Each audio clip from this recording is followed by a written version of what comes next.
Jai. So Hare Krishna. I'm going to introduce myself again because some of you have come in since 5 o'clock. Welcome. We have many participants. Welcome to all of you. 99, almost 100. Can we get to that auspicious 108? We'll see. So my name is Krishna Dulal Das, and welcome to ISKCON Ottawa live stream. This is our beloved Trishigora Nitai in Ottawa at 212 Somerset Street East. And we're having our Sunday Feast program. And on the program today, we have a special guest speaker. Every week we have a special guest speaker, but this week we especially have a special guest speaker, and by the name of Amarendra Das. Amarendra Prabhu, His Grace Amarendra Prabhu is here to join us. I think it's the first time that he's speaking here. And so I'm going to invite Mother Yeshika to give an introduction. She has prepared an introduction. So I'll give it over to you. Mother Yeshika, are you there? Yes, Prabhu. Hare Krishna. Yes, Hare Krishna. Hare Krishna, dear devotees. Once again, I'd like to welcome everyone to our Sunday Feast program. As Prabhu said, we have a very special guest, His Grace Amarendra Das Prabhuji. Prabhu holds a double master's degree from the US, one in electrical engineering from the University of Massachusetts, and the other in business administration from the state of Minnesota. He is, at the age of 28, a global inspirational speaker who has traveled to around 100 cities in various continents, giving talks on big topics such as science, religion, culture, and meditation. His spiritually nourishing discourses on theology, philosophy, as well as the ancient wisdom texts of the East are viral on many social media platforms such as YouTube and Facebook. In his early days as a student, Prabhuji was trained by His Holiness Bhakti Sarup Damodar Maharaj, who was a dear disciple of Srila Prabhupada. And Prabhu completed his Bhakti Shastri course at the age of 19. And since then, he has been invited to and has participated in many interreligious faith conferences, as well as scientific symposiums with talks at prestigious institutes such as MIT and Harvard. Being a Diksha disciple of His Holiness Radha Govind Maharaj, Amarendra Prabhu aspires to serve the Srimad Bhagavatam to bring pleasure and satisfaction to the hearts of Vaishnavas overall, worldwide. So once again, I'd like to welcome His Grace Amarendra Das Prabhuji and hand it over to him. Hare Krishna. Hare Krishna. Hare Krishna. So thank you for that kind introduction. Special gratitude to the organizers and the devotees, the management of ISKCON Ottawa, for being very kind to engage me in the service of the Vaishnavas. Yes, this is my first visit, virtual visit, I would say. And I'm very, very honored. Thank you for kindly considering me of some service and of some help. Or some assistance and service to the community. Before we begin, I would like to start off by saying that you have a very beautiful Gaur Nitai on the altar. And the little girl who was singing Kirtan was singing with so much devotion and nice, sweet Gaur Nitai to glance at. So I'm very, very confident that Gaur Nitai are showering a lot of mercy through their merciful glance. Thank you for giving me that darshan straight from the temple altar. This is actually a great benediction through technology in the age of Kali Yuga. The mystic siddhis in the past had to have mystic potencies to get this. To sit in one place and have darshan in another place, or sit in one place and speak to someone else somewhere else. This is considered to be a mystic potency, a mystic perfection. Generally, it was not possible. But this is actually a great benediction through technology, that without any sadhana, without any tapasya, without any austerity, without any desiring or deserving, we are blessed with this technological advancement, scientific advancement. Of course, you can use it for the worse too, but devotees use it very positively for advancement in Krishna consciousness. And sitting now in one place, especially with this Corona lockdown, COVID-19 pandemic, we are realizing how much this is a blessing that we can sit in one place and we can zoom into so many temples on the altar and having beautiful, wonderful virtual Vaishnav Sangha. So there's a saying in the Bhagavatam that you know that you're leaving material existence very soon when you get association of sincere, serious, fixed up Vaishnavas. So till then, it's difficult. So I see a ray of hope now for myself that so many wonderful Vaishnavas are kind enough to include me in their affectionate fold. I hope, wish and pray that you will protect me by your blessings so that in this discussion, may the right words come at the right time, in the right spirit of service, in glorification of Sri Chaitanya Mahaprabhu, glorification of Sri Hari. May this bring in satisfaction to our ears and our heart, and may this cleanse our heart. And by your blessings, may it cleanse my heart as the servant speaker. Thank you so much. Vancha kalpatarubhyascha kripa sindhubhya eva cha patitanam pavanebhyo vaishnavebhyo namo namaha. I will chant a few prayers in Sanskrit. They are traditionally called as the Mangalacharana prayers.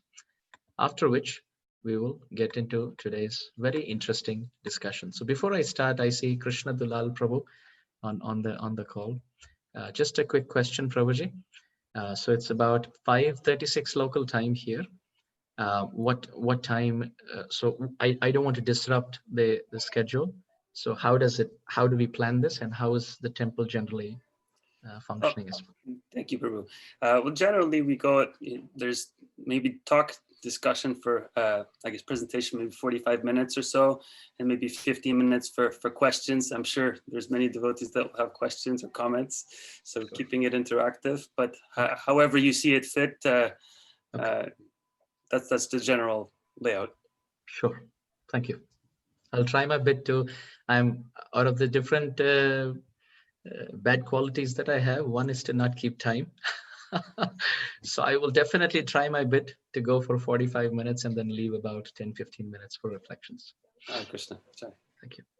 Om Ajnana Timirandhasya Jnananjana Shalakaya Chakshur Unmilitam Yena Tasmai Shri Gurave Namaha Shri Chaitanya Manobhishtam Sthapitam Yena Bhutale Swayam Rupaha Kadamahyam Dadati Swapadantikam Nama Om Vishnu Padaya Krishna Presthaya Bhutale Srimate Bhaktivedanta Swaminiti Namne Namaste Saraswati Deve Gaurvani Pracharane Nirvishesha Shunyavadi Paschati Deshatarane Shri Krishna Chaitanya Prabhu Nityananda Shri Advaita Gadadhara Srivasadi Gaur Bhaktavrinda Hare Krishna Krishna Krishna Hare Hare Hare Ram Ram Ram Hare Hare Hare Krishna Krishna Krishna Hare Hare Hare Ram Ram Hare Hare Hare Krishna Krishna Krishna Hare Hare Hare Ram Ram Hare Hare. So I want to share something that I heard recently. This is a class by His Holiness Radhanath Swami Maharaj. And I happened to hear it from my very dear friend and superior, His Grace Adi Gadadhar Prabhu here in Atlanta. And he told me that Maharaj spoke this class originally, and he sought inspiration from that, and he shared the nectar. And I felt this was certainly very, very beautiful, yet at the same time, very apt and relevant for all of us, whether we are straight from college, whether we are in college, whether we are from an Indian background or an American background or a European background, whether we are male or female, whether we are fixed up senior sincere devotees or we are just starting up on the process of devotion. This is a topic that resonates with all of us. It is the culture of respect. It is the spirit of offering respect to one another. In this beautiful temple of ISKCON, Ottawa, on the altar we see Gaur Nitai. And Gauranga Mahaprabhu, Sri Chaitanya Mahaprabhu, gave us what is called as the 8 verses of instruction, very famously called in Sanskrit as Shikshashtakam. Those are 8 verses in Sanskrit, devotional poetry, with a lot of external manifestation and internal explosion and revelation and realization all again related to the chanting of the holy names. And very specifically in that series of 8 verses, the third verse is certainly very profound and very famously chanted in the Vaishnava community. Trinadapi sunichena tarorapi sahishnuna amanina manadena kirtaniya sadahari. Sri Chaitanya Mahaprabhu has mentioned that if we want to constantly chant the names of Krishna and constantly remember Krishna, then there are 4 necessary requisites. The first is to consider oneself or to be very humble and to consider oneself insignificant. Not in the sense of inferiority complex, but in genuine humility. Humility is not a weakness, but genuine strength. So to be humble in life, to genuinely consider oneself not worthy of receiving respect from others, considering oneself to be, just a part of this universe, not the center of this universe. So first is the culture of humility. The second is taror api or taror iva sahishnuna, which means to have forbearance and practice the principle of tolerance in life. Of course, there are 7.5 billion people in this world, and everyone's not going to give us a good time. We're going to have nice time with those we resonate with. And of course, in some relations, it'll rub us the wrong way.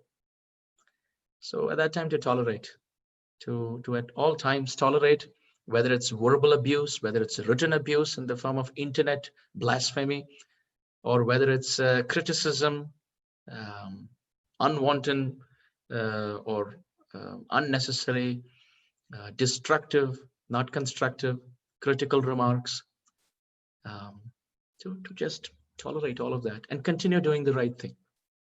To be as humble as a blade of grass, point number 1. To be as tolerant as a tree, point number 2. Now the third point and the fourth point are related to what we are discussing today. The third point is amanina, and the fourth point is manadena. Amanina means to expect no respect for oneself.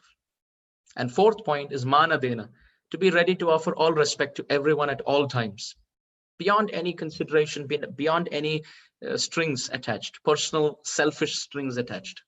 To always be respectful to everyone at all times, in all places and circumstances. Even if someone brings in profit in our life, to be respectful to them. Even if someone brings loss in our life, criticizes us or glorifies us, is our family, friend, or enemy, to always be respectful to everyone at all times. If someone can bear these 4 qualities or ideals in their heart, then kirtaniya sadahari, then such a person's heart is fertile enough to fructify the seed of devotion, and that manifests as the fruit of constant chanting and constant remembrance of Krishna. So when we sincerely introspect in our lives, how many hours are we able to chant japa of Hare Krishna Mahamantra? When we sit to chant Hare Krishna Mahamantra, are we able to chant 2 hours, 3 hours, 4 hours, 5 hours, 6 hours every single day? Even 16 rounds, 2 hours, 1.5, 2 hours seems to be like an uphill task if we are not in the proper association, if we're not reading properly, and if we're not cultivating genuine devotional principles. And if we break these 4 principles of not trying to genuinely cultivate humility and tolerance, and not being able to respect others and expecting some adoration and distinction in society, then we will not be able to chant. We can see that we can constantly criticize others, but we cannot constantly chant, because the weight of these offensive tendencies in the heart, that pauses and brings a halt, a stop to our chanting process. So therefore, in today's discussion, let us discuss on this topic of developing and nurturing the culture of respect. Because whenever respect has been sidelined or neglected in the Shastra, we have seen only destruction. We have seen only calamity. We have seen only downhill, even for very great souls. In the 6th canto of Srimad Bhagavatam, we see the mention of the king of heaven. Now that's as good as it can get. That is Indra. In the 6th canto of Srimad Bhagavatam, the 6th volume, we see that Indra, he disrespects his own spiritual master, his own teacher, Brihaspati. Now it's interesting. He doesn't outright go and criticize his spiritual master or, or disrespect him directly. But there are two ways you can disrespect someone. One is by commission and the other is by omission, which means either you go and disrespect the person, point number one, or point number two, you just fail to offer proper respect. That's omission. So either we can positively disrespect someone through our action, or in a negative way, we can, just because of lack of etiquette, lack of respect, we just failed to offer respect. That's omission. We neglected. So Indra, he failed to even recognize the presence of his guru, Brihaspati. We can read that in the 6th volume of the Srimad Bhagavatam. And after that, Indra had to go. He got into a loop of one problem after another, after another, after another. And when we go back and backtrack to the root, it was only one point. And the tipping point was lack of respect to his own spiritual master. Also, there's another very famous story about Indra, where Indra was on top of his very famous elephant, Airavata. Airavata is the personal elephant for Indra. Very, very prestigious, very famous, very aristocratic elephant. Not like the elephants of this world. Very strong elephant, very glorious elephant, having its own history. So Indra was seated on top of Airavat. And it so happened that the very great sage, austere sage, Durvasa Muni, he offered his personal garland to Indra. Now in the Shastra, it has been described, Tvaya upabhokta shragandha vasa alankara charchita uchishta bhojanam dasaha tava mayam jayemahi. In the 11th canto Srimad Bhagavatam, it has been described that when we get the auspicious garland which has been offered to the Lord, or which has been offered to a great soul, when we get that as a remnant, and when we respect that, that will help us to make spiritual advancement. That will bring in some fertility in the consciousness for the seed of devotion to fructify. Because when we respect the paraphernalia of great souls, whether it's the remnants from their plate, whether it's the dust of their feet, whether it's the garland that they have adorned, for the Supreme Lord and for his pure Vaishnavas. So when we respect that, then we make advancement. So Durvasa, out of his kindness, he saw Indra was in the midst of so much opulence, and he needed some sadhu seva and sadhu sangha and sadhu kripa, which means mercy of a great soul. So Indra very kindly, he took his own garland. Durvasa Muni, out of his kindness, took his own garland and he offered it to Indra. And Indra was already having so many garlands. So he took that garland of Durvasa Muni, and immediately Indra took that garland and put it around the neck of his elephant, thinking that the elephant must also have mercy. And Airavat, of course, being an elephant, he just put his trunk through and tore the garland to pieces, and the flowers fell down, and Airavat with his feet was crushing those flowers. And Durvasa Muni saw this, and he cursed Indra. Indra fell down from his position again, only for the fact that there was disrespect to the paraphernalia of a great soul.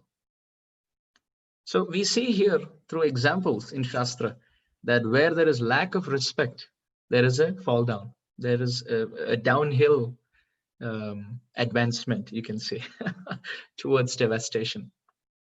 Also in the Srimad Bhagavatam, there is another instance which illustrates the same point, that when there is lack of respect, what happens?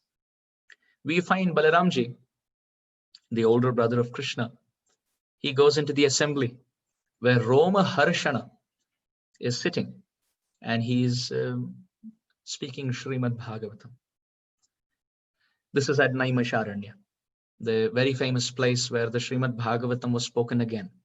So we know Shukadev Goswami spoke the Srimad Bhagavatam to Parikshit Maharaj on the banks of the Ganga.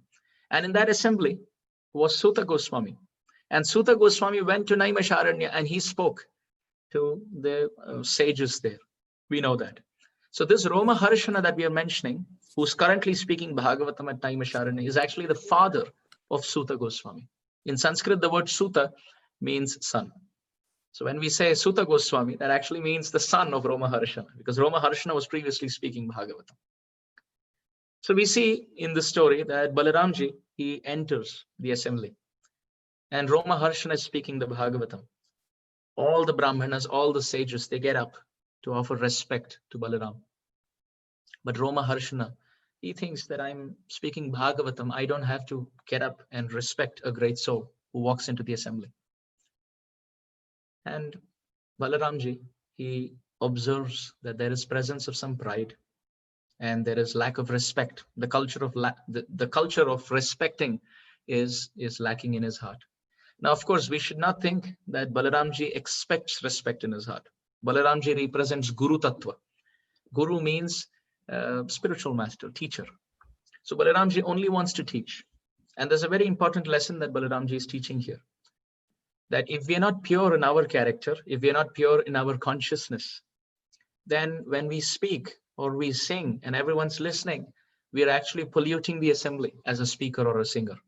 When in our heart we have gross material desires to be respected, to be honored, to be the best, to be famous, to be appreciated, and then we are the ones who are doing the service of serving the community as a speaker or as a singer, then the assembly who listens to that, there is some concern as far as the purity that is infused in the heart.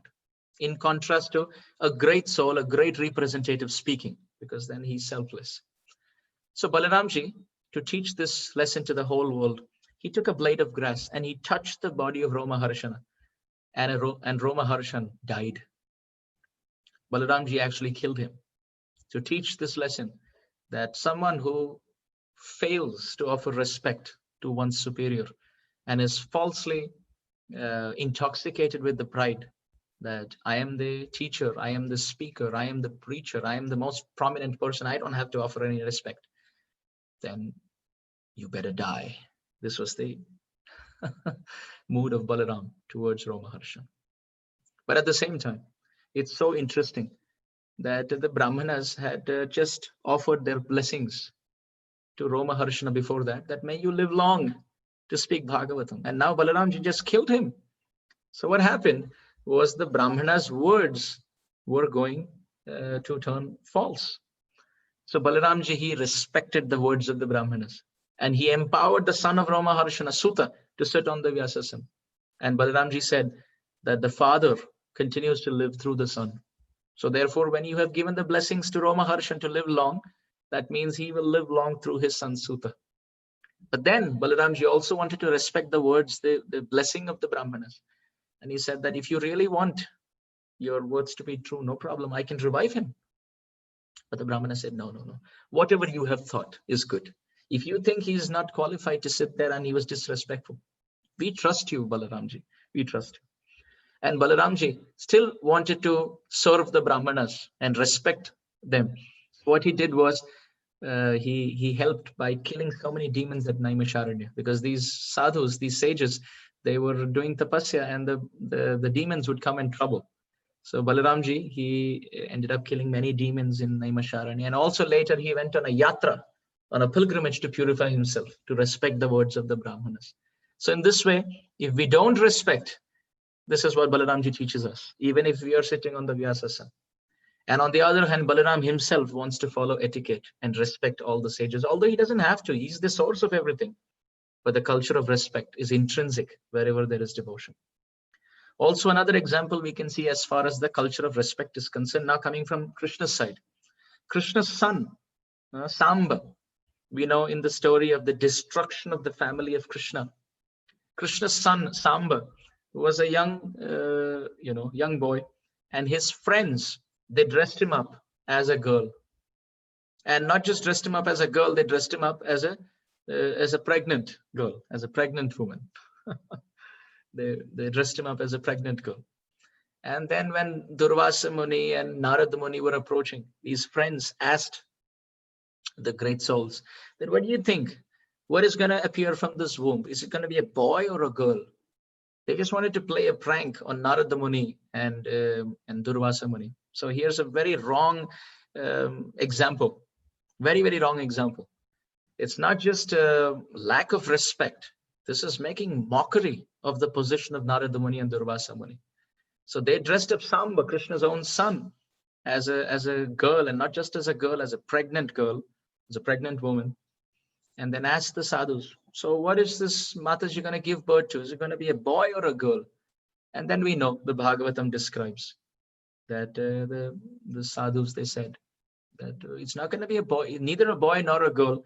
It's going to be a lump of iron. And that iron is going to appear from the body, and that's going to be the cause of the destruction. Madhyam Kula Vinashakam. The whole Yaduvamsa will be destroyed because of that piece of iron. And surely enough, we know the Maushal Leela that takes place later in the Bhagavatam. We can read that. That's the story that tips to the disappearance or the devastation, the complete destruction of Krishna's family lineage, only because there was lack of respect to great souls like Narada Muni and Durvasa Muni. This is as far as when there is disrespect. We gave a few examples as far as disrespect is concerned. We spoke about Indra and Brihaspati. We spoke about Indra and Durvasa with Airavata. We spoke about Balaram and Roma Harshana. And now we spoke about Krishna's family as Samba and the curse coming from the sadhus. Now we will see what happens when there is respect. When we genuinely respect a great soul, what do we get? For that, we have to get into the pastimes of Sri Chaitanya Mahaprabhu. Sri Chaitanya Mahaprabhu's dear devotee associate by the name Srinivas Acharya. He was born of devotee parents, and his parents had advised him to go and take darshan of Sri Chaitanya Mahaprabhu in Jagannath Puri.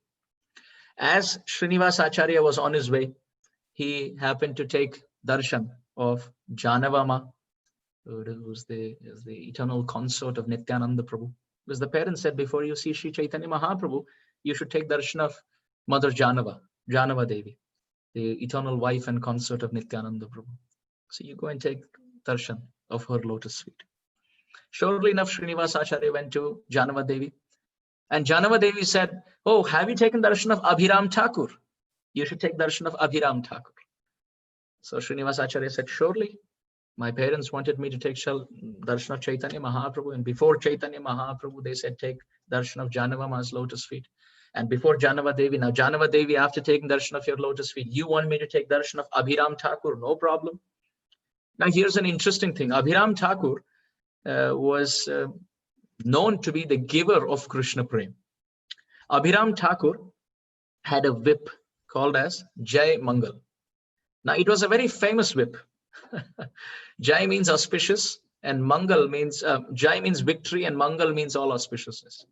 So that whip, when used, which brings in all victorious auspiciousness for the soul by infusing love of Godhead, is the famous whip of Abhiram Thakur called as Jai Mangal. So he got to know about the Jai Mangal, and he wanted to go and take darshan of Abhiram Thakur so that Abhiram Thakur can touch him with the Jai Mangal and he can get pure love of Godhead. Now what happened was, when he finally reached the doorstep of Abhiram Thakur, he knocked the door. Abhiram Thakur opened the door and he said, oh Srinivas, I've heard that you've been walking for a long, long time to come and see me. You certainly must be very hungry.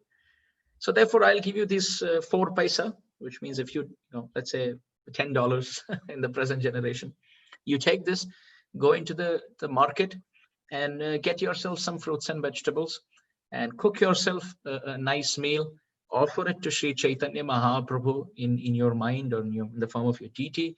You accept prasad and then we will talk. So Srinivas Acharya said, sure enough, I've been walking, I'm tired. Sure, I will honor some prasad. So he went into the marketplace. He got some fruits and vegetables. He cooked a nice feast. He had fruit salad on one side. He had a nice, a main grain prominent feast. And in his mind, he offered it to Sri Chaitanya Mahaprabhu. And when he was about to honor that remnant, that's Mahaprasad, at that time, 4 strangers, they walked up to him and they said, oh, Thakur, we are very hungry. We have not eaten in a long time.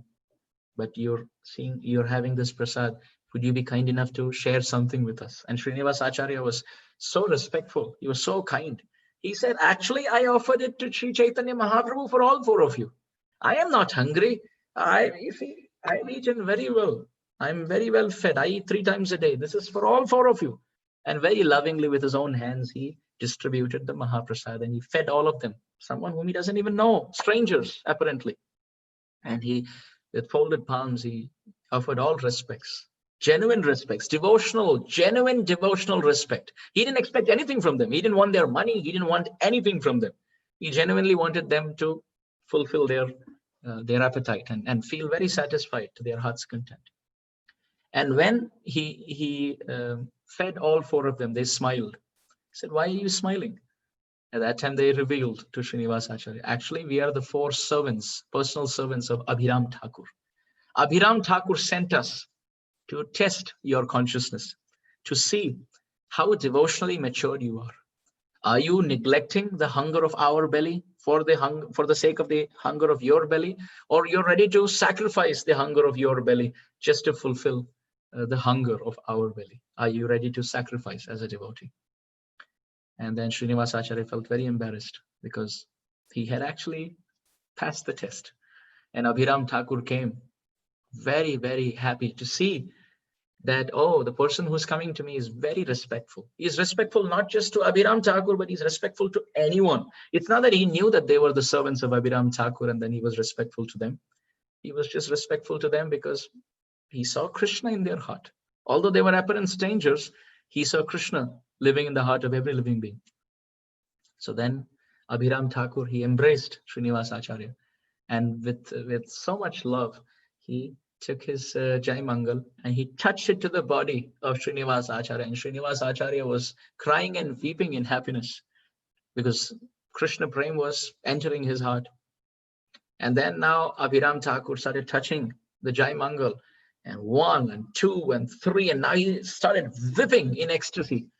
And Srinivas Acharya was horripilating, his hair standing on end, his teeth are chattering, his voice is choking, and tears streaming from his eyes, wetting his cheeks.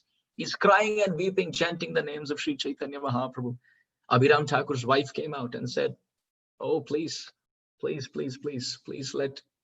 Srinivas go. If you whip him more, he will die out of Krishna Prem. So to respect his wife's words, Abhiram Thakur did not whip him anymore. So here's the interesting thing. When Srinivas Acharya respects the strangers, he gets love of God. And now when Abhiram Thakur's wife tells him to stop, to respect her words, he stops also. So this is a very, very interesting example of what you get when you respect. Now, another example of what you get when you respect, you see in the pages of the Ramayana. The context is Vibhishan comes to meet Sri Ramachandra, and Ravana has disrespected his own brother Vibhishan and kicked him out for speaking the truth. And Vibhishan is coming through the sky. He's flying through the sky, and Ram is camping on the other side.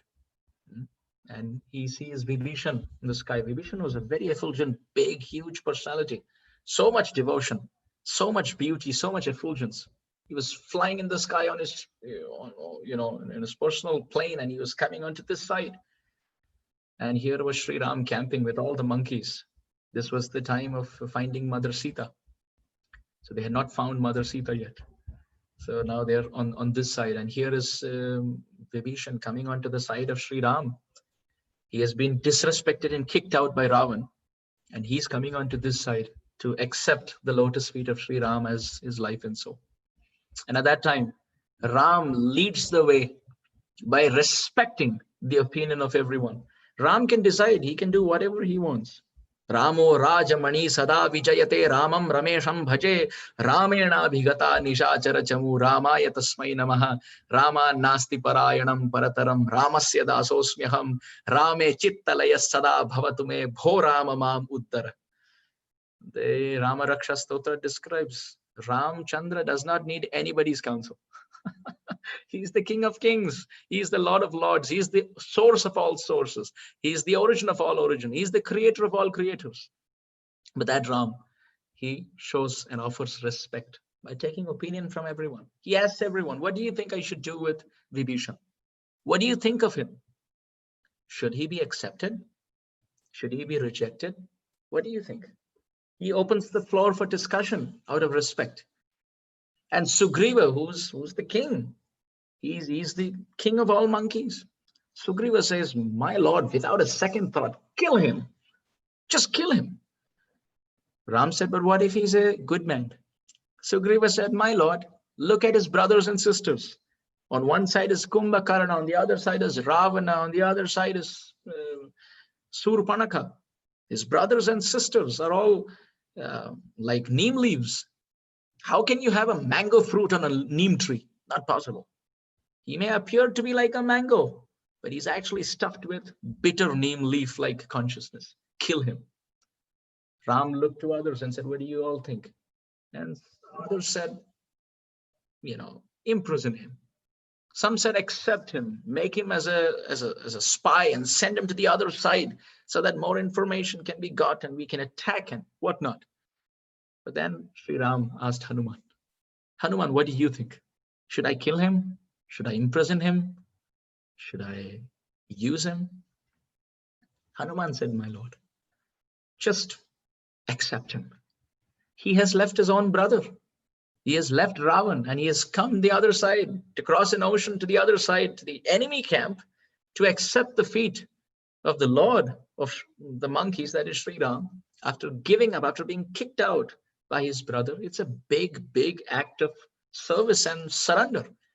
Please accept him. And my lord, when I look at his face, now Hanuman had this very wonderful siddhi of looking at someone's face and genuinely understanding what their thoughts are. So face reading expert, Hanumanji, he looked at Vibhishan's facial features and he said, he has all good qualities.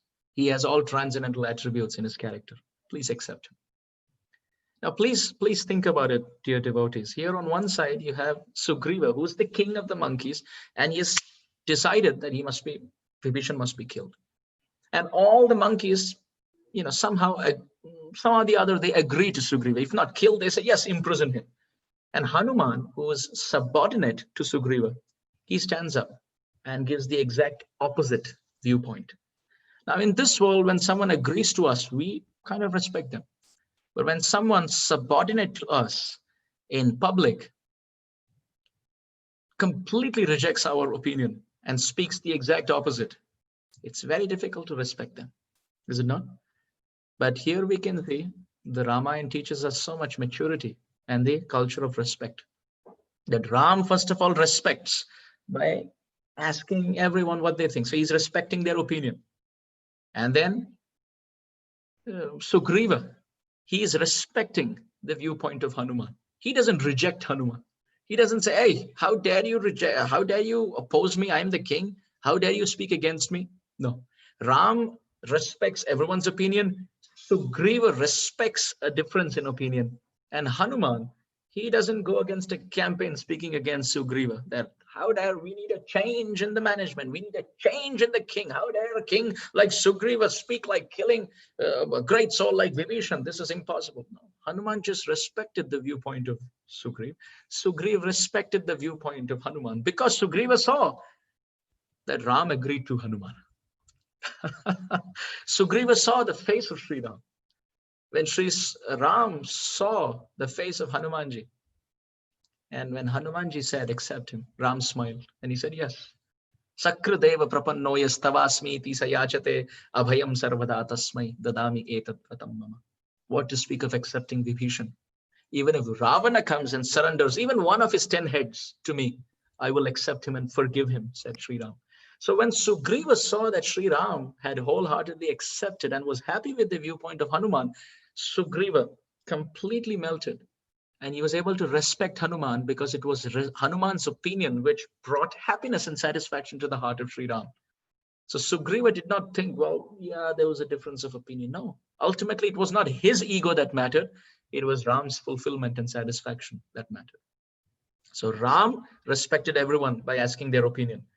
Hanuman respected Sugriva by not speaking against him in public. Didn't start a riot against the king. to throw out the management. And not did Sugriva reprimand and chastise Hanuman for having a different opinion, although he was under him.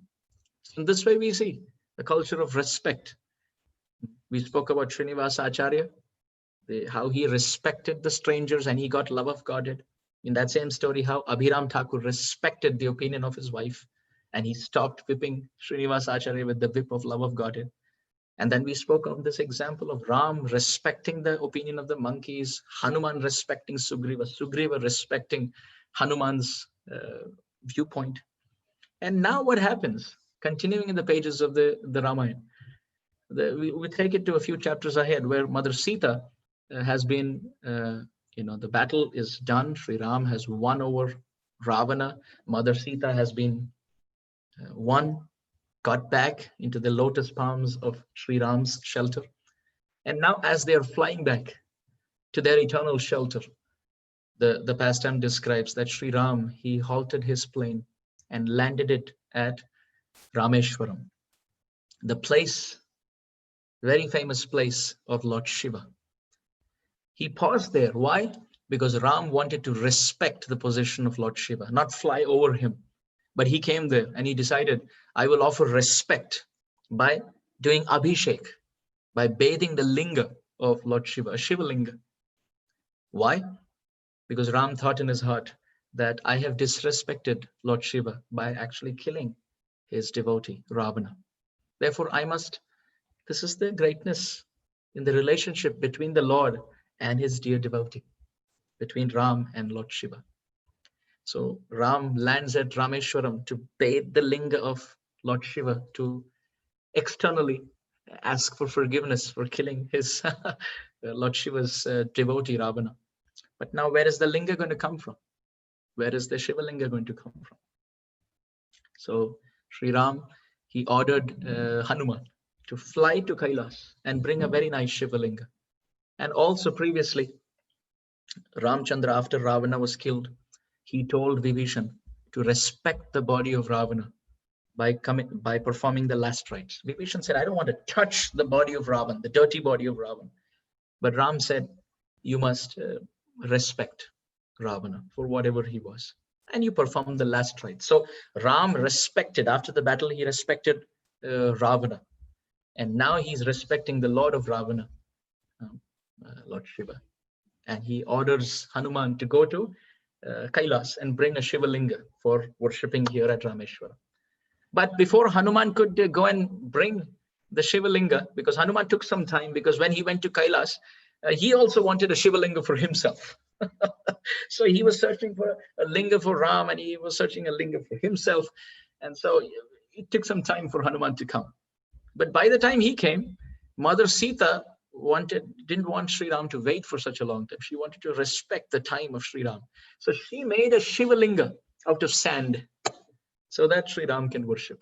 And now as soon as she prepared a Shiva linga out of sand and Sri Ram went to worship at that time, Hanuman came flying with a Shiva linga. And Sri Ram smiled and he respected Hanuman by saying, I will first worship your Shiva linga, then I will worship the Shiva linga made out of sand by Mother Sita. So we see here, Sri Ram is setting the example from, as the leader, as the Ayodhyapati, as the king of Ayodhya, as the son of Dasharath Maharaja, as the Lord himself, setting a culture of respecting everyone at all times. Now coming to the pages of the Mahabharat, we can see in the Mahabharat, that Supreme Lord Sri Krishna, who in the very famous Rajasuya Yajna of Yudhishthir Maharaj, Krishna, who was offered the Agra Puja. Agra Puja means the most prominent position. He was the most worshipable deity in the whole assembly. But it's interesting. It's very, very interesting. Different personalities took up different services in this assembly. Different personalities. Sahadev had a different service. He was, he was in the guest reception service. Sahadev in the Pandav, one of the 5 Pandavas. He was the poetic orator and speaker in guest reception.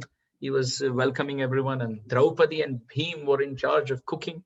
And we see Duryodhan, he was collecting all the gifts. He was engaging his envy in the right, in the right use.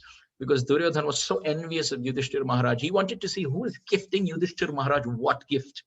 So he was in charge of the service of collecting all the gifts that he could open and see and burn in envy. Oh, this is how much people love Yudhishthira. This is what they're gifting him, etc. So different people took up different services. Dushasan took up the finance service in the Rajasuya Yajna of Yudhishthira Maharaj. So different personalities took up different services.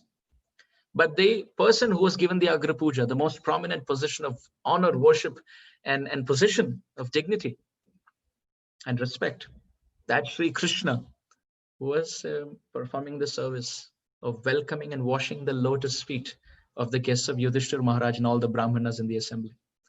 So we can see in this beautiful example of the Mahabharat also, where Sri Hari himself is setting a very beautiful example by worshipping the guests.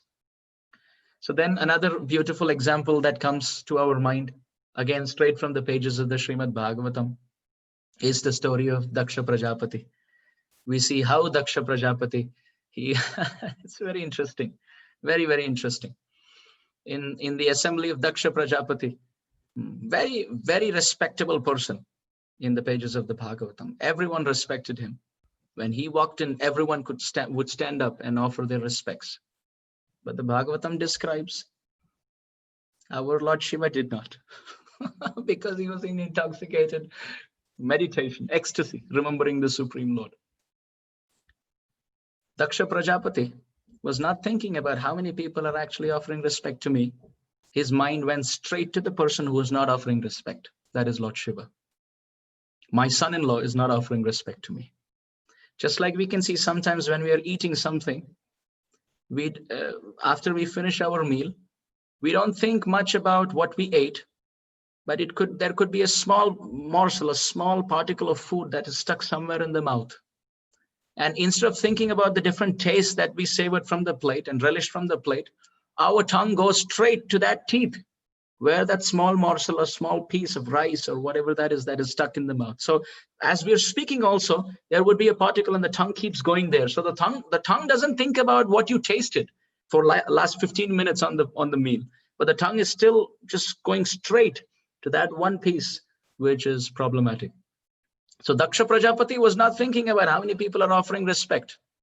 He was agitated about the fact that there's one person here, Rudra, who's not offering respect.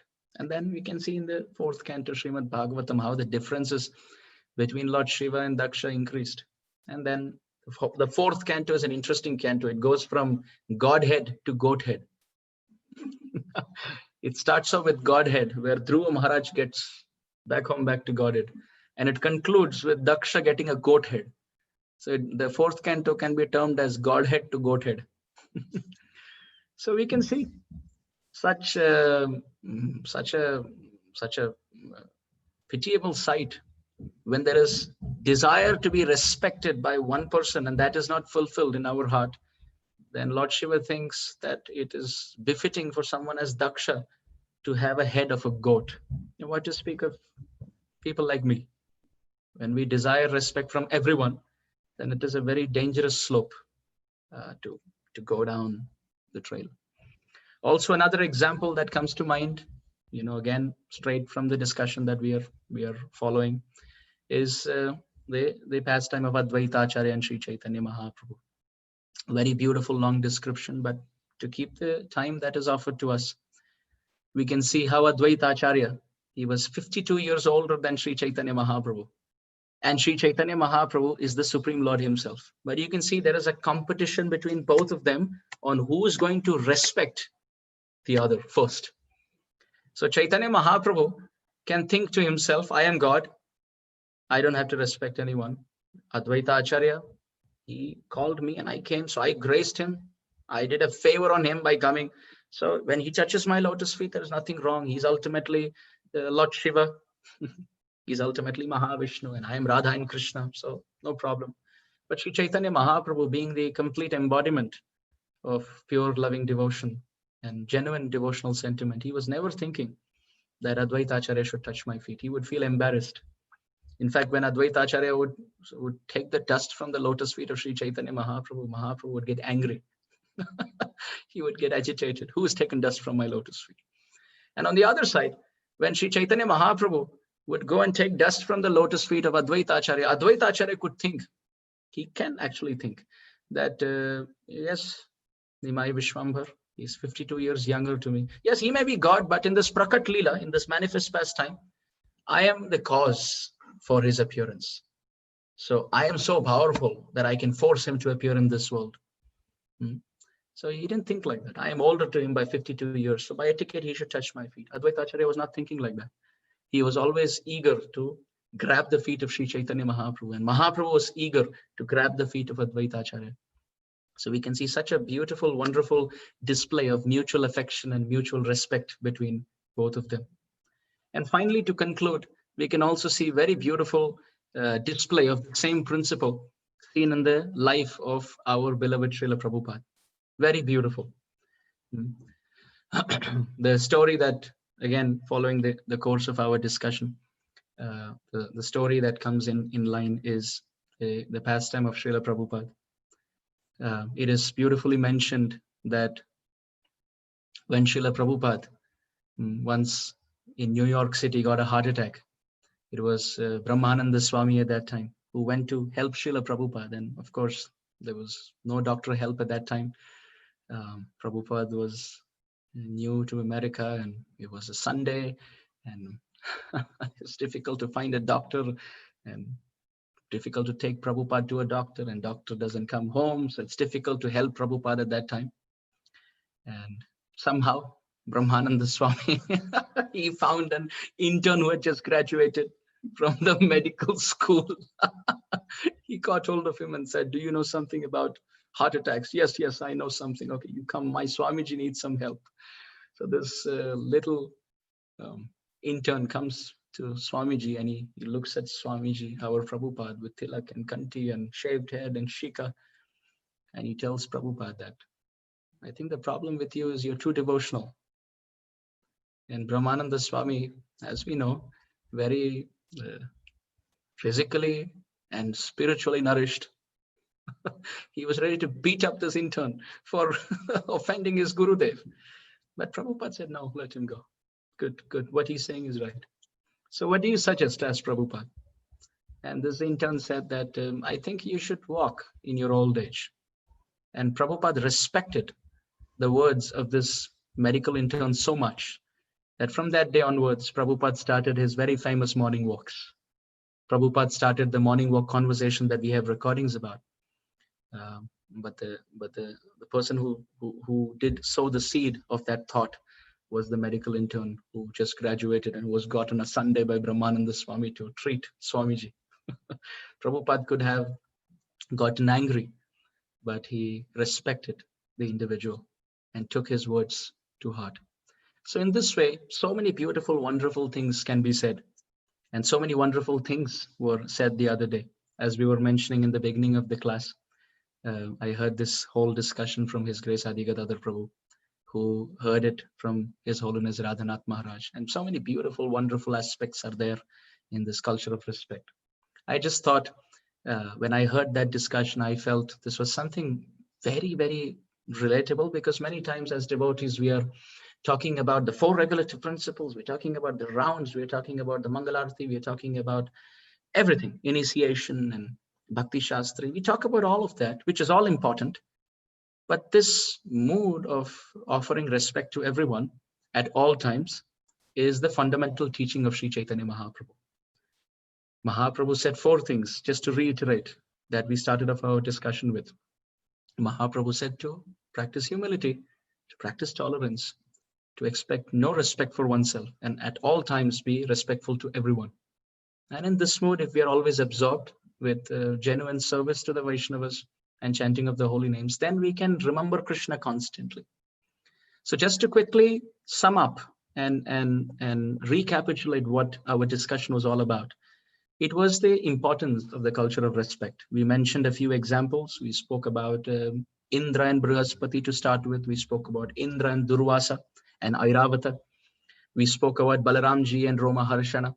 We spoke about Krishna and Krishna's son Samba, and the disrespect to Narada and Durvasa. We spoke about Srinivas Acharya and Abhiram Thakur. We spoke about uh, respecting Vibhishan. We spoke about Sri Ramchandra, Sugriva, Hanuman, Vibhishan. And then we spoke about how Sri Ramchandra also respected Hanuman by accepting his linga and also accepted the linga offered of sand made by Mother Sita. And then after that, we also mentioned about how Krishna in the pages of Mahabharat, although he's the predominating deity to whom the Agra Puja is offered, he's so humble. He's offering respect to everyone as washing the lotus feet and the lotus feet of the guests, the guests of Yudhishthir Maharaj who were there. So we mentioned about all those principles and examples of respect. And also we came back then to the Srimad Bhagavatam to mention how Daksha, because he was feeling agitated, the desire to be respected by everyone was there. And he was not ready to offer respect to Lord Shiva, but expecting that Lord Shiva should offer respect to him. He got a goat head because of that desire. Then we mentioned in the pages of Chaitanya Charitamrita again, and the biographies of Mahaprabhu Chaitanya Bhagavat, how Advaita Acharya and Sri Chaitanya Mahaprabhu are fighting each other to mutually respect each other. Mahaprabhu is genuinely convinced that Advaita Acharya's lotus feet should be on my head. And Advaita Acharya is genuinely convinced that Mahaprabhu's lotus feet should be on my head. So in this soul, we want to place our feet on everyone's head and conquer everyone through competitive material ambition and pursuit. When one person, so basically, let's imagine a sport. There are 12 teams participating in a World Cup, in a national contest, international contest. And for one team to win, 11 have to lose, right? But that's not the heart of a Vaishnava. The Vaishnava's heart melts in such a way that he's ready to lose to make the 11 teams win. That is the culture of the art of respect. And then finally, to conclude, we mentioned how Srila Prabhupada very wonderfully illustrates this principle of respect, where he was ready to respect even someone from the street. And apparently that was an offense offered to a sadhu coming from Vrindavan. The Gaudiya Vaishnava self-realized Srila Prabhupada. But Prabhupada respected him and took his words seriously. And that was a new journey, or let's say a new page in the book of Prabhupada's beautiful, wonderful pastimes. So in this way, I am no one to instruct. I am no one to offer any guidance or advice or pathway. But the only reason why I shared this discussion, these are, of course, not my personal thoughts. These are thoughts of Srila Radhanath Swami Maharaj, which I heard from his beloved disciple. I just felt in my heart that there is a need for us as a family to sit together and discuss these fundamental principles of spiritual life. I am simply sharing. None of these thoughts are mine. I don't claim proprietorship, authorship, or speaker claims over any of these points. Each one of them I heard, and I'm very happy to share, because I think when we speak it out, it solidifies in our own heart. So I don't know about all of you. I don't know if I could make any sense today. But personally, these are points that when I speak aloud, they solidify in my heart. And I wanted to respect your time by sharing this topic and respect the original speakers and authors of this content. So thank you very much. I will stop here. And if there are any questions or corrections, comments, additions, inputs, please feel free to go ahead. I genuinely respect your opinion. Hare Krishna Prabhu, thank you so much for your wonderful presentation. And I remember Niranjana Maharaj, he was once asked a question from the brahmacharis from Montreal. They came to the temple and they asked a question, I think, about what is the best thing that you can give or do for a Vaishnava. And Maharaj said, the greatest service that you can give to a Vaishnava is by offering them your ears. Right, by hearing, right? So when they speak, so it's definitely a sign of respect. And thank you so much for sharing that. And I know we have some questions here. So I saw some hands went up, and so maybe in order, maybe I could call upon. I see here we have Kadamba Priya Das, and then P Doshi. So maybe Kadamba Priya Prabhu, would you would you like to start off? Do you have a question that you wanted to ask? Yes, Prabhuji. Hare Krishna. Hare Krishna. Amarendra Prabhu. Prabhuji, actually, I want to ask, because this is very eye-opening lecture, Prabhu. Like, we have to respect the Vaishnavas, and we're not supposed to disrespect them. But Prabhu, there are like 100 participants, and I can reveal my heart that I have disrespected many Vaishnavas in the past. So what shall Prabhu in this case? What shall I do, and how I can repent? Because now even like there are many cases where I might have disrespected them, but I don't know them like unintentionally also, and I cannot go to them and ask apology. And also like there are some right now like even few Vaishnavas I know who I have disrespected, but there is still some ego factor that I will go. How I can, anyways, how I can rectify this problem. So there is a verse in the Srimad Bhagavatam, Canto 5, Chapter 13, Text 23. You can take down this reference. It's a very interesting reference, and you will not believe, Prabhu. Yesterday, I was reading this verse, and I was thinking, I think I should memorize this verse and offer it every day. This is a very beautiful verse. So again, just as family, I want to share. This is Canto 5 of Srimad Bhagavatam, Chapter 13, Text 23. Namo mahadbhyo stu nama shishubhyo namo yuvabhyo nama avatubhya ye brahmanagam avadhuta lingas charanti tebhya shivamastu rajñam. So this is spoken by King Rahugana. You know, in the 5th canto, there is a very beautiful conversation between King Rahugana and Jada Bharat. And the story, very quickly for those who are unaware of this, Jada Bharat was a very great self-realized soul in disguise. And Maharaja Rahugana thought Jada Bharat was dull-headed. He asked Jada Bharat to carry his palanquin. Although Jada Bharat was a self-realized soul, he was Bharat Maharaj, who got attracted to the deer, then he became the deer, then he became Jada Bharat. And he was carrying the palanquin for Maharaj Rahugana. And then, of course, Maharaj Rahugana, then, of course, the long story, Jada Bharat, he eventually reveals his identity, and Maharaj Rahugana is blown away by the knowledge of Jada Bharat, how he's covering himself in disguise, acting like a dull-headed person, but he's a self-realized soul. At that time, Maharaj Rahugana says the same thing that we are all feeling in the heart at this moment. Maharaj Rahugana says, I don't know how many people I have offended like this. How many people walk around in this world in disguise? They may be children, they may be male, they may be female, they may be older, they may be, boys, but they may all be great souls. And I don't know how many of them I have disrespected and even blasphemed and offended, thinking that they're not Vaishnavas.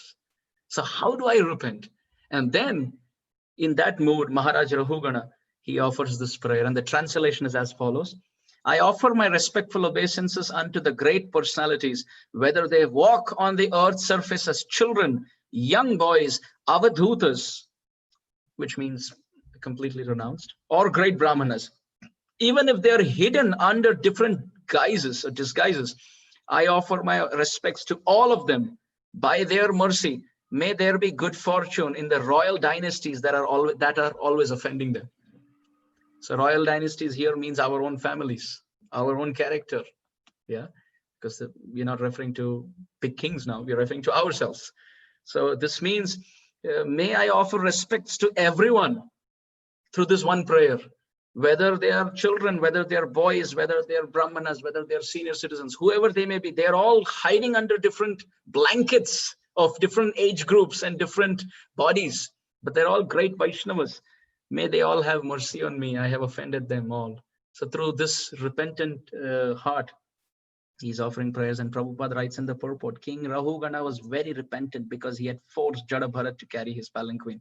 He therefore began offering prayers to all kinds of brahmanas and self-realized persons, even though they might be playing like children or hiding in some guises. The 4 Kumaras walked everywhere in the guise of 5-year-old boys, and similarly, there are many brahmanas, knowers of Brahman, who traverse the globe either as young men, children, or avaduta, being puffed up due to their position, the royal dynasties, which means kings, but in this case us, generally offend these great personalities. Therefore, King Rahugana began to offer his respectful obeisances unto them, so that the offensive royal dynasties may not glide down into hellish condition. This one prayer, I think we all can memorize. Thank you. I'm pretty sure you're not offensive, because if you were, you wouldn't have the straightforward, genuine spiritual substance to put your hand up in public with your video on, with your name announced, to say that I've offended. I'm pretty sure you are, in a very matured way, you're asking this question for all of us. So thank you. Thank you very much. So I'm just going to go in order here because we have quite a few questions. We have, I think, 5 more questions. So the next person I'm going to ask is P. Doshi, and then Radhika afterwards. So P. Doshi, if you have a question you would like to ask. Yes, Prabhuji. Hare Krishna, Prabhuji. Please accept my Dandavat pranams. I had a question about you just said that we should not expect any respect, and if even we should be kind of we should be able to take insults also. But the thing is, even after learning all this, even after hearing all the classes and chanting and practicing Krishna consciousness, we do have a hidden desire for appreciation, and we do feel a sting when we are insulted. If I try to tell myself that it's okay, but we do still feel the sting. How do you come to terms with that, and how do you try to get over it, especially when the relationship is very close? Yeah. So actually, as you're right, Mataji, it's the intrinsic nature for all living beings, for all sentient beings, to be appreciated, because that's one of the characteristics of love. You can love someone and not appreciate them, right?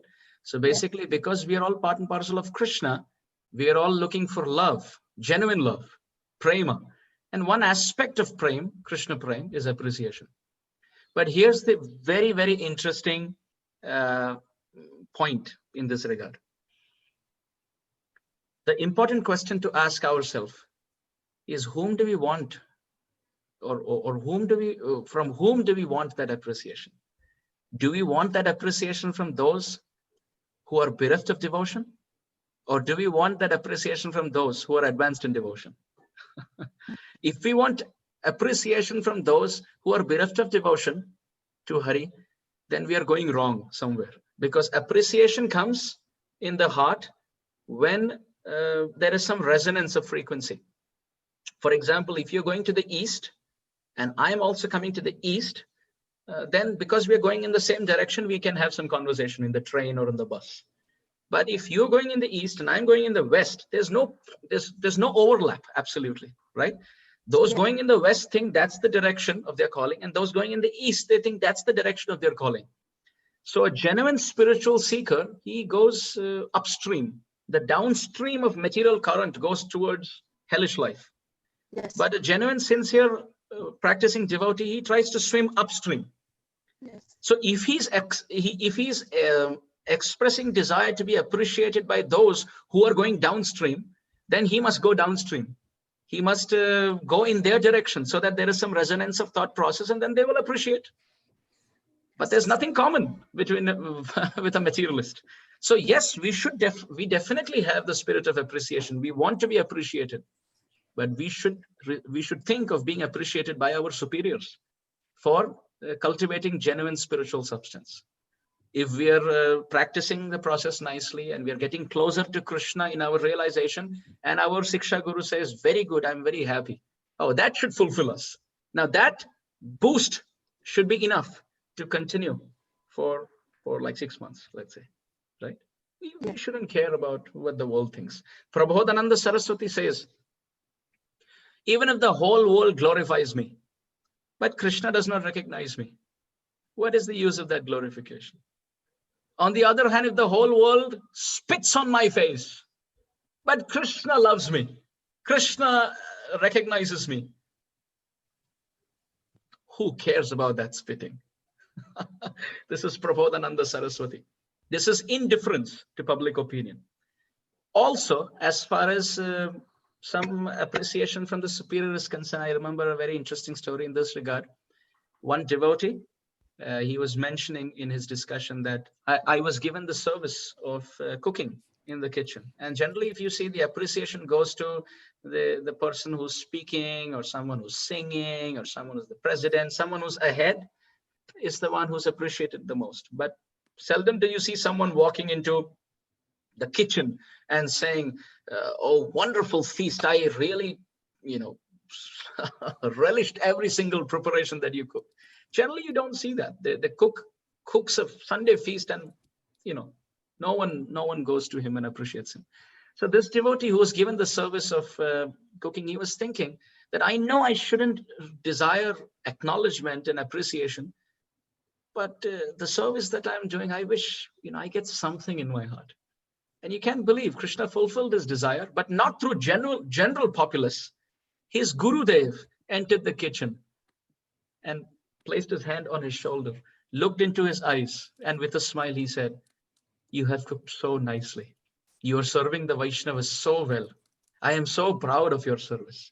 Now what's happening? Here's the interesting thing. He said, when I received that in my heart, that kept me going for as long as 1 year, till I next saw my Gurudev for the next year. So yes, it's the intrinsic nature to be appreciated, but whom we want to receive that appreciation from depends on the maturity of our consciousness.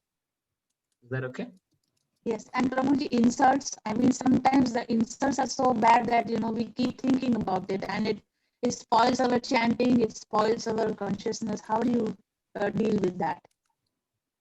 Sammanam kalayati ghora garalam nicha pamanam sudha Shri Radha Murali Dharo Bhajasake Brindavanam Matyaja. Coming back to Prabodhananda Saraswati. Prabodhananda Saraswati said, if you want Radha and Krishna, you must do 4 things. What are the 4 things? Sammanam kalayati ghora garalam. Consider respect from others to be the most toxic poison ever, because that makes one forget Krishna. It's the sweet jaws of the crocodile. You see, you can have 2 sides of the jaw of crocodile. When Gajendra put his feet into the pond in the 8th canto of Srimad Bhagavatam, the crocodile caught him, right? And we think it's painful. It's very painful. Yes, it is painful, but it's interesting. The crocodile of time, or Maya Devi, is not always having sharp teeth. She has blunt teeth and sharp teeth. So sharp teeth, when the crocodile jaws of Maya Devi holds us with the sharp teeth, we get dukkha or insults, Yes. right? But when she's holding us with the soft, blunt teeth, we are in the mouth of the crocodile, but we don't feel it because it's soft and very pleasing. And that is glorification received from others. Why it's the jaws of the crocodile? Because we swim in the waters of the glorification given by others and we forget Shri Hari. Yes. If you can see this, the very beautiful example of the bait, like you can have a very tasty food attached to the hook in the fishing rod of a fisherman, and the fish who's naturally swimming in that water now goes to eat that tasty dish, and as soon as he eats the tasty dish, the fish is out. So we should understand, when there is glorification in this world, that's the bait put by the fishing rod of Maya Devi. And if we go tasting it for a long, long time, we'll be out of the spiritual circle of genuine devotional spiritual substance. Yes. So 4 things that Prabodhananda Saraswati says: Sammanam kalayati ghora garalam.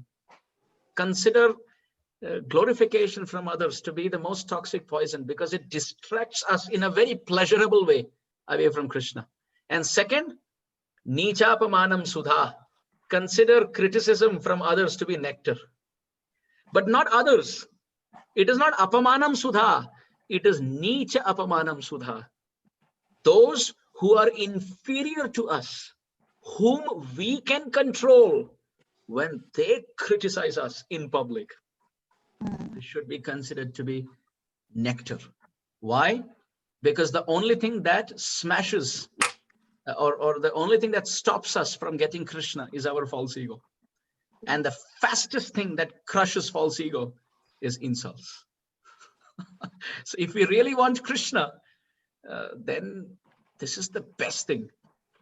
And this is the second thing. And third, Shri Radha Murali Dharo Bhaja Sakhe. Third thing is to constantly chant the names of Radha and Krishna. And fourth, Vrindavanam Matyaja. In your mind and heart, always cultivate the mood of service. In following the footsteps of the residents of Vrindavan. So interestingly, coming to the point of criticism, how should we see it?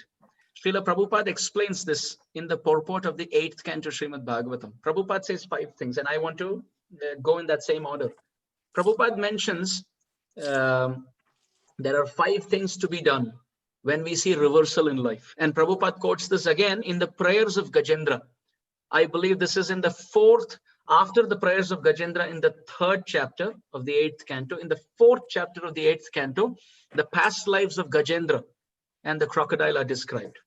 So there in one of the purports, I can with time maybe pull it up.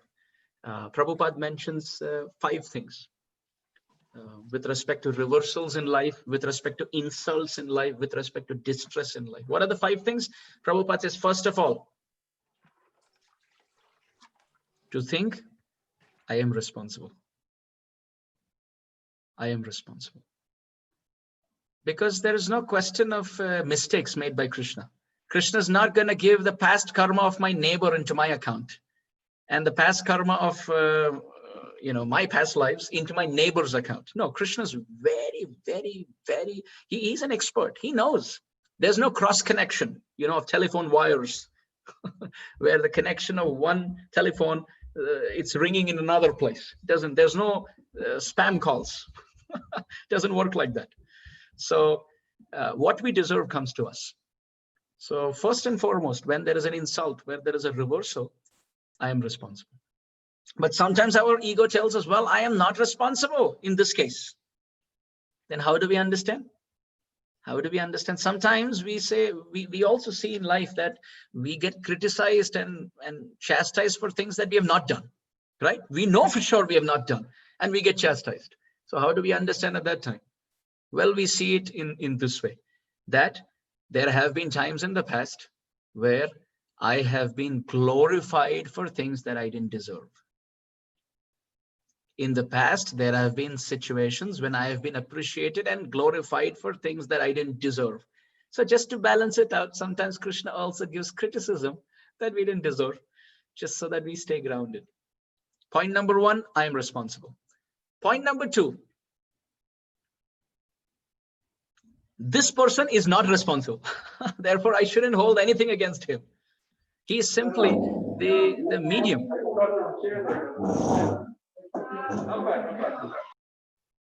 He's simply a medium who's facilitating my past life reactions. Past life, so many lives, right? One life before, or life before that, or life before that. How many lifetimes? We've been in this material world for such a long time. So, yeah, there are reactions which are still not settled. So they are simply mediums.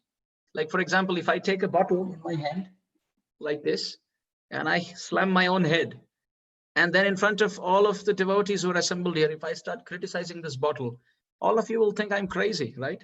Because behind the bottle is my hand. So why should I blame the bottle when I am holding the bottle?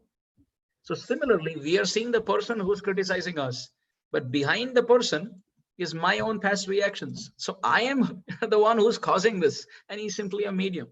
So point number 1, I am responsible. Point number 2, that person is not responsible. Point number 3, how much I deserve, I am not getting it so much. I'm just getting a portion of it. I was supposed to get way more, but because I've taken shelter of Krishna, Krishna is very kind. If I was supposed to lose my head, Krishna has just made me lose my hand. And if I was supposed to lose my hand, Krishna's just made me lose my finger. And if I was supposed to lose my finger, Krishna's just maybe taken a piece of the fingernail or something like that. This is the third point. How much I deserve, I'm not getting. So if we are not able to handle that insult, we have to tell ourselves, I deserve way more than that. Maybe I deserve to be insulted in public, but Krishna is kind. I was insulted only in private. Fourth point. This insult detaches us from material life. When there is glorification, right? When there is glorification, it attaches us in this world. We love people who glorify us. So that leads to material entanglement because it's very, very pleasurable to the false ego. But whenever there is criticism, there is instant detachment, right? Instant detachment, and that's very good. And fifth, and the most important thing, if we can see this as Krishna's desire, he is my best ever well-wishing friend. And if he has caused this, and if I can only see his hand, I am supposed to remember Krishna at this time. Then we make spiritual advancement. I'll give you an example. There was a donkey in the well, braying very loudly to get out of the well. And people outside the well thought, oh, this is a very irritating donkey who's fallen in an open well, braying all day. So they took bricks after bricks and they threw it in the well to kill the donkey. And what the donkey did was something very intelligent. He just arranged the bricks one over the other and stepped over them and came out of the well. So he was not a donkey, he was a very intelligent person. So this is our situation. We are fallen in the well of this material world, and criticisms are like bricks. If we get beaten up by them, then we will die. But if we use them to remember Krishna and call out desperately to call out to Krishna, we all know this. When we are happy, we can call out to Krishna with all of our heart because we are convinced I did something special. But when there is criticism and there is desperate helplessness, we can call out to Krishna with all of our heart. So we can be like that donkey, climbing up on the bricks of criticism to successfully get out of the well of this material world, if we are intelligent. And final point to wrap it up, Krishna has no faults, but Shishupal could criticize Krishna forever and ever and ever and ever, as if he had memorized the faults of Krishna. Krishna had he didn't even have a single fault, but Shishupal was convinced Krishna had so many flaws and so many faults, but Krishna was still smiling. He did not think of retaliating. And we have actually, in reality, we have so many flaws and faults. But when one of them are pointed out, which is truth, we get agitated. That's how polluted the false ego is. So we should learn from Krishna. Krishna, please give me the power to tolerate insults. You don't have flaws, but you are still tolerating so many of them in the form of criticism. And I actually have so many of them, but I can't tolerate even one. Please give me the power. And ultimately, this is all the mindset. But ultimately, the power to tolerate all of this will come by chanting the holy name. There is no other way. There is no other way. Absolutely, there is no other way. There is no other way. There is no other way.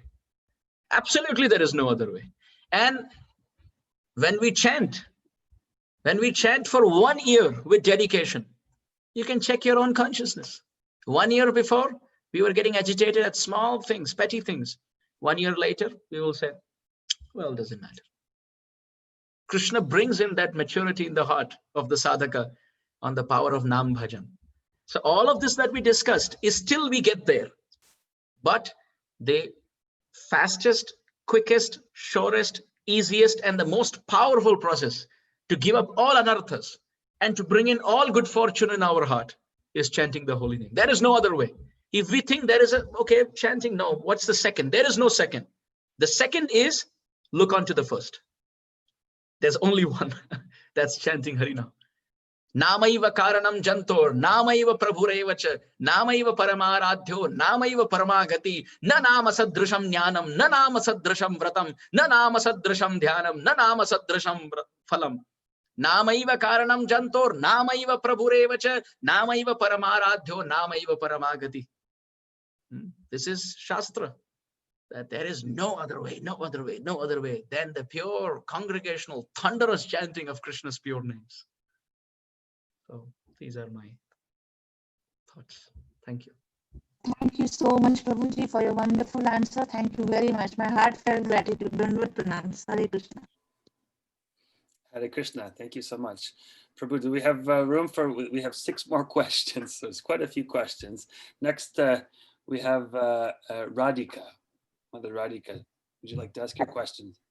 Hare Krishna Prabhu, Dandavat Pranam, Jai Srila Prabhupada and Gurudev. Thank you, Prabhu. Thank you for giving nice lecture.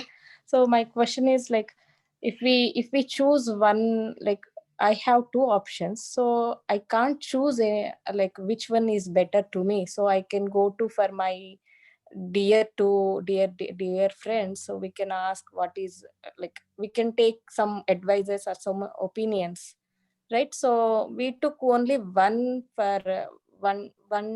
opinion for them, like choose one friend's opinion. So other friends also, they can give some advices for that. So we choose one path.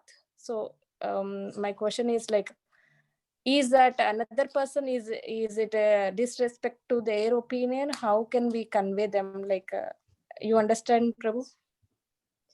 Are these two individuals devotees or non-devotees? Like either devotees or non-devotees, like whatever it is, like it's spiritual or it's material, like not like, I am talking like general things. If we have two options, I can't choose anything, so we can go another opinion for ask another opinion for different like different ways. Well, it depends what the relation is. Okay. If the two options are, one is the husband or like the, let's say the spouse, and the other is just a Facebook friend, well, it doesn't matter what the Facebook friend feels, because the spouse is closer to the heart, right? But if it is between two friends, and it depends what the topic of advice is, we as individuals, we have to take our own decision, and we can't keep asking everything to everyone, because there are 7 billion people and they will have 28 billion different opinions for everything, right? Some will say do this, some will say do that, some will say don't do this, don't do that, some will say do this and that. Like our Prabhupada Saraswati Thakur would say, one time there was a man with his son and they were walking with a donkey. So people started saying, oh, what a fool. There is a donkey right there. They should ride on the donkey. Why are they walking? So both of them sat on the donkey to have a ride and go instead of walking. And the other person said, oh, poor donkey. They should understand, the donkey can't hold so much weight. They can't exploit it like this. So then the father felt, okay, I am the heavier one. I'll get down. The son, you sit. The third person looked and he said, what kind of a son is this? He's making the old father walk and he's sitting and taking this beautiful ride. So then the father decided, okay, I will sit on the top and let the son come down. Then people started saying, oh, poor son. Look at the father. He's sitting on top of the donkey and he's taking the ride, but the son has to walk on his tender legs. So in this way, if you see, everyone has an opinion about everything. So we have to see whether it is a material thing or a spiritual thing. First of all, the concept, the point of discussion. If it is a spiritual thing, then we should ask our superiors. If you walk around asking even everyone in the Vaishnav community, then everyone will have different opinions, because munde matim bhinna. Depending on their consciousness, they will have a different outlook. Someone from the Rajasic perspective will give a Rajasic outlook. There is, let's say, a criticism on social media. Someone from Tamas will say, forget it, who cares, you know, and all of these things, you don't care, I don't, forget it. Someone in Rajas will say that it's the time to fight back. You just tell him, you can't just take it on you, go give back. Someone on goodness will say, well, let me have a positive discussion with him and see and try to settle it down, you know, what's troubling him, etc. So you see, there's a difference in mindset for everything. So if it's a spiritual thing, we should take advice from our superior. We should have a designated Siksha Guru, and we should keep our relations very transparent. This is my inner circle, this is my outer circle. Everybody should know what position they have in our life. There should be no confusion about it. Just like there's no confusion who's one's wife and who's one's husband, it's very clear in society. It should be very clear. He is my Siksha Guru, he's my Diksha Guru. When I need spiritual help, I go to my Siksha Guru. What my Siksha Guru tells me, I do, period. Right?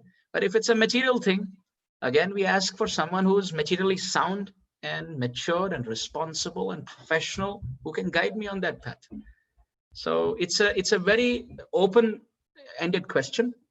So therefore, this is the general guidance, I would say, general input, I would say.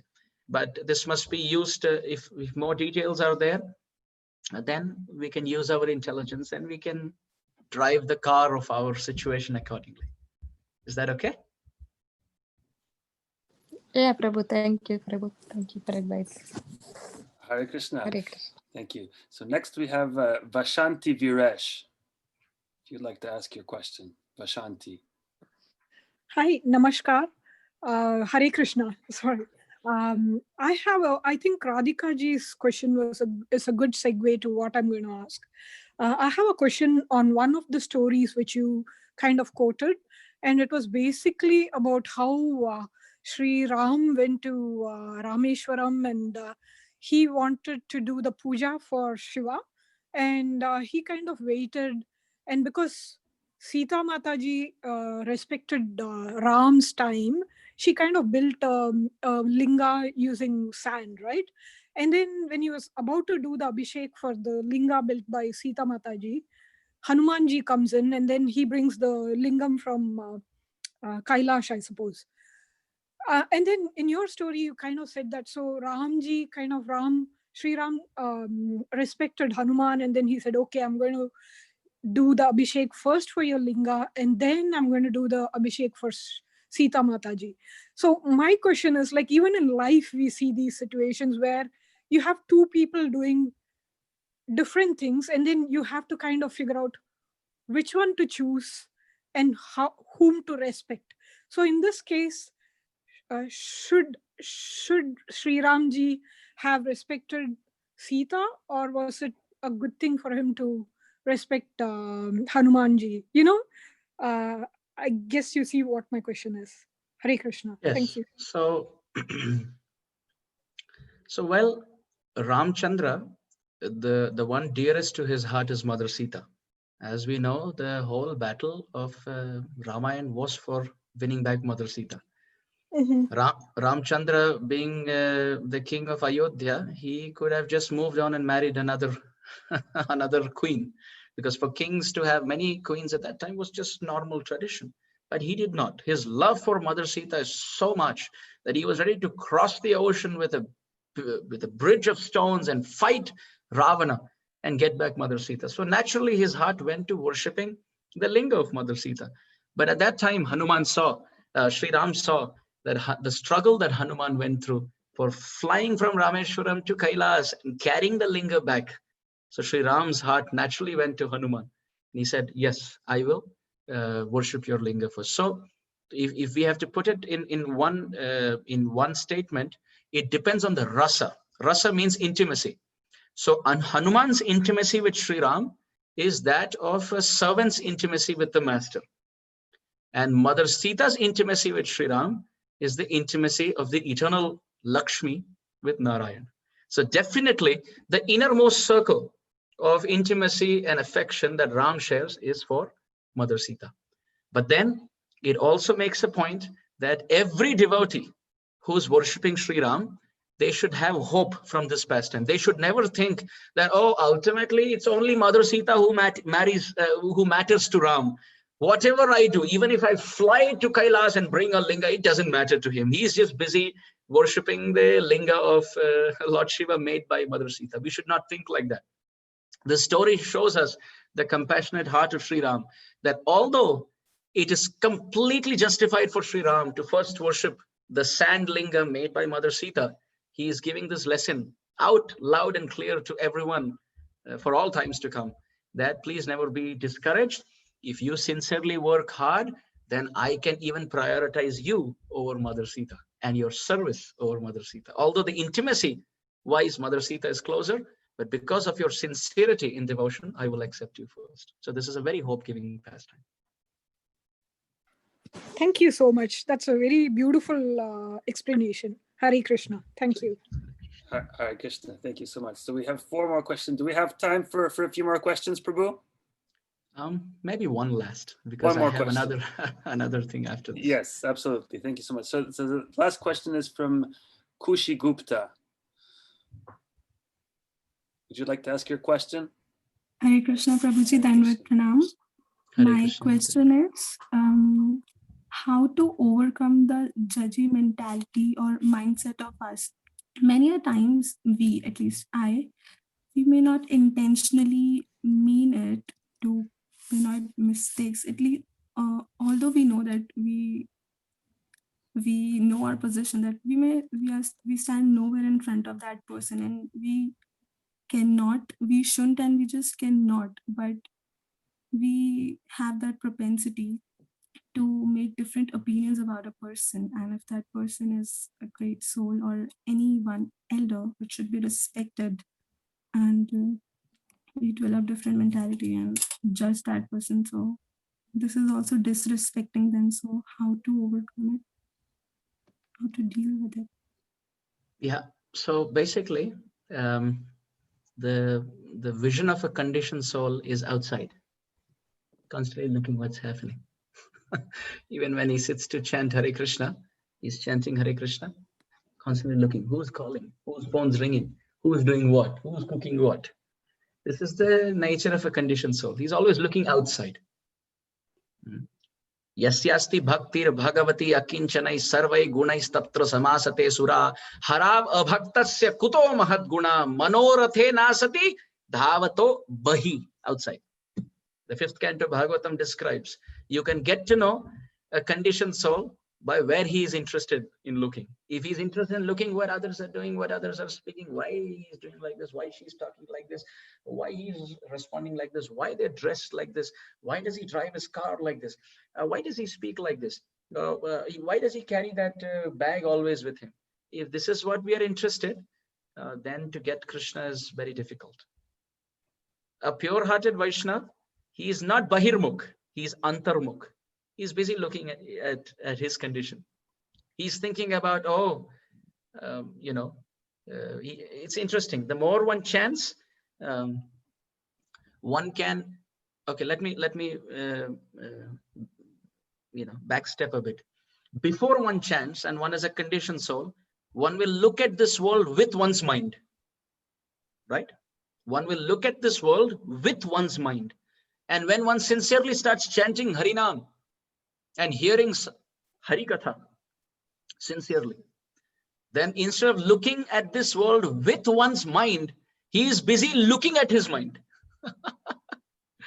Does that make sense? I'll repeat. Before, when he is not chanting much, he is busy looking at this world with his mind. The mind is pointing. Look at him. Look what they're doing. Look what they're speaking. Look how they're dressed. Look what is happening. Oh, he's talking to me. He is acting as a devotee, but look how he's eating. Look what, looking at this world with one's mind. But then as we make spiritual advancement and we chant more, instead of looking at this world with one's mind, one is busy observing and looking at one's mind. Look how much lust has developed. Look, that's not the way I should have responded. Why did I speak like that? I should have respected the individual. Oh, look, my mind is, after making me chant Harinam for 2-3 hours, my mind is saying, now enough, you take some rest for 1 hour. So instead of looking at this world with one's mind, he's observing the mind. Now the soul becomes the seer and he starts looking at the mind. Oh, mind, you want me to sleep? No, I'm not. I will put you to test. I will read Shastra now. I will worship the deities. I will hear Harikatha. I will not give you a break. The mind says, please let me go. You've been chanting for such a long time. Just let me go. And let's just go to sleep. It's a nice time. Look, you don't have anything on your calendar today. Just sleep, enjoy. And the soul tells the mind, now I will speak and you will listen, tells the soul to the mind. And that's the start of the journey of the soul towards back home, back to Godhead. So, cut to the chase. The essence of what I'm saying is, a conditioned soul is always busy looking outside at who's doing what. But when we want to make advancement, when we want to do Hari Bhajan, one thing must be understood. Who is speaking, who is doing, who is eating, who is walking, who is talking, none of my business. Not my business. Absolutely not my business. What happens to me, who is doing what to me, not my business. How I respond to the situation, yes, my business. Someone comes and criticizes me, not my business. Someone is singing Bollywood songs, not my business. Someone is acting as is speaking Hari Katha, but behind the bag, he's also eating extra rasgullas, not my business. He's saying, yes, you should chant, you should chant, you should chant. He's not chanting, but not my business. We have to tell our mind this, not my business. With this, I am not making advancement. What I have to improve, where I am going wrong, to find that to fix that? Oh, I will make advancement. Saraswati Thakur said, only a serial fault finder goes back home back to Godhead. Really? Yes. Not when it's applied on others, but when it's applied on oneself. So we none of our business. If someone comes and tells us something, none of our business. How we respond to that? Now it's my business. Krishna's never going to come and ask me, why did that Prabhu do this? Why did that Mataji do that?